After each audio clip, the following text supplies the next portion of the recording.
అసెంబ్లీలోకి వచ్చే ముంగట ప్రతిపక్షాలు వేసే ప్రశ్నలకు గట్టిగా సమాధానాలు చెప్పాలి. సర్కార్ను ఎవరన్నా ఇరుకున పెట్టాలని చూస్తే వాళ్ళను మెతుకు మింగకుండా చేయాలి.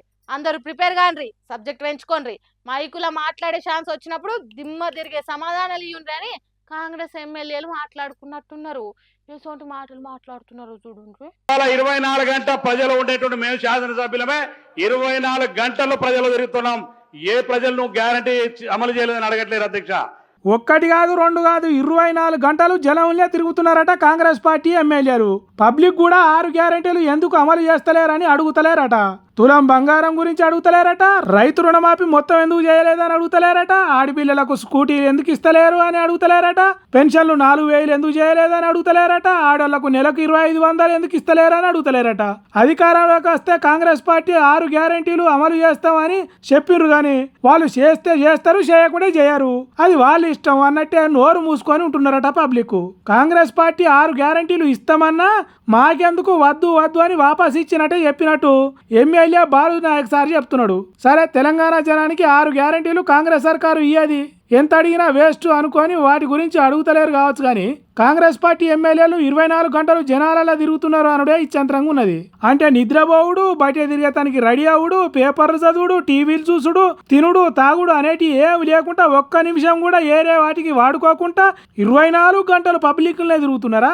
అవునవును, కాంగ్రెస్ పార్టీ ఎమ్మెల్యేలు 24 గంటలు జనంలో తిరుగుతున్నారు అనేది ఎంత నిజమో 6 గ్యారెంటీల గురించి పబ్లిక్ అడుగుతలేరు అనేది కూడా అంతే నిజం కదా.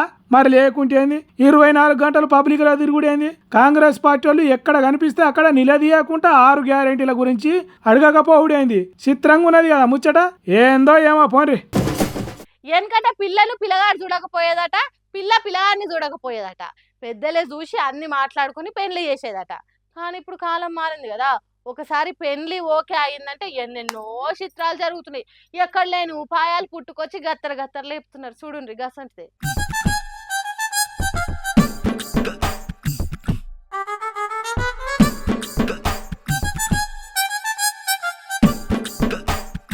శుభమాని పెళ్లి చేసుకోబోతుంటే ఈ శవాల తీరుగా నీళ్ళల్లో వండుకొని ఫోటోలకు పోజులు ఇచ్చేంద్రా అయ్యా.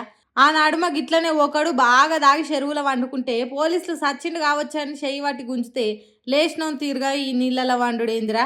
మీకు ఈగురం చెప్పినోడేవాడు? ఈ చిత్రాలను ఫోటోలు తీసేటోడేవాడు? ఇదేం ప్రీ వెడ్డింగ్ షూట్ రా బాబు. ఇష్టం ముదిరితే పిచ్చి, పిచ్చి ముదిరితే ఎర్రి అంటారు అన్నట్టు చేసిండ్రు కొత్త పెండ్లి జంట.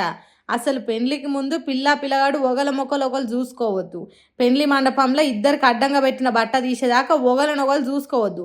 కానీ అదేందో ప్రీ వెడ్డింగ్ షూటింగ్ అట. చెట్లు పుట్టలు తిరిగి శంగ ఎగురుకుంటా ఫోటోలు దిగుడట, గుట్టలెక్కుడట, గుడులలో డ్యాన్సులు వేసుడట. అవన్నీ అయిపోయినాయని ఇప్పుడు ఇగో ఇట్లా శవాల తిరిగా నీళ్ళలో వండుకొని ఫోటోలకు ఫోజులు ఇస్తున్నారు.